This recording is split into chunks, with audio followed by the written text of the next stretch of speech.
గయ్యాళిదైనా, సనుగుడు, గొణుగుడు, గొంతెమ్మ కోరికలు కోరేదైనా, సణిగేదైనా, గొణిగేదైనా, ఈ మిగిలిన దరిద్రపు లక్షణాలు ఏ లక్షణాలు ఉన్నా భార్యతో బతకొచ్చు. కానీ తనను గాక వేరే వాణిని ఆశించి ఆశ్రయించే ఆమెతో ఒక పురుషుడు బ్రతకగలడా?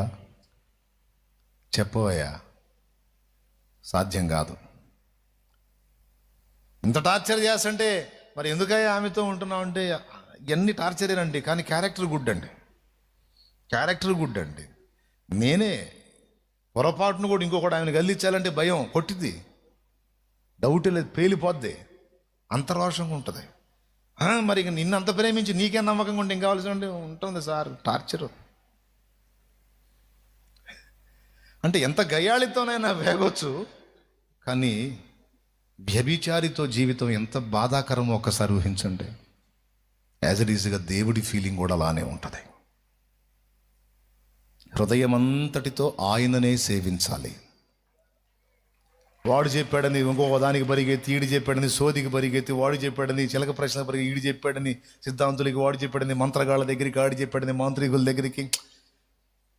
ఇదంతా సౌలు వ్యవహారం.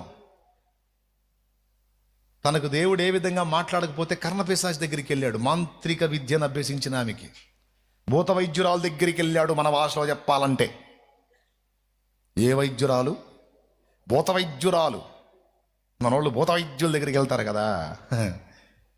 నీకు పట్టింది దయ్యం, వాడు మొక్కేది, వాడు చేసే ఉపాసన, ఆ అభిచార క్రియ, ఆ తాంత్రిక విద్య, అది డెవిల్సే. ఇప్పుడు దయ్యముని ఎలాగో వెళ్ళగొట్టును? నీ దిమాకు పొయ్యి కాకపోతే దేవుడు బాగు చేయలేని దేవుడు బాగు చేస్తాడు ఆయన. తిరుగు, సరే ఎన్ని చోట్ల తిరుగుతావు, నువ్వు ఎట్ట బాగుపడతావు అది కూడా చూద్దాం పో.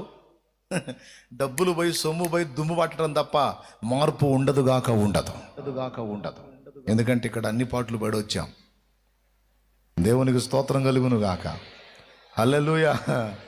అన్నీ అయిపోయి చివరికి ఫైనల్ రా అనుకున్నప్పుడు యేసయ్య కనపడ్డాడు.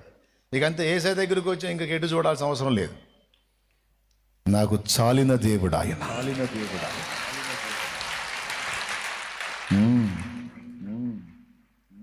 నాకు చాలిన దేవుడు. దావీదు హృదయంలో కూడా అలా ఫిక్స్ అయ్యాడు. ఎక్కడన్నా చూపించండి మరి దావీదు వేరే వాటికి మొక్కినట్టు కానీ, జనాలు మొక్కునట్లు చేసినట్టు కానీ ఉందేమో. మాట్లాడే పనే లేదు. కలలోనైనా, ఇలలోనైనా, నా మెళకువలోనైనా ఆయనే. వాక్య పచ్చికలు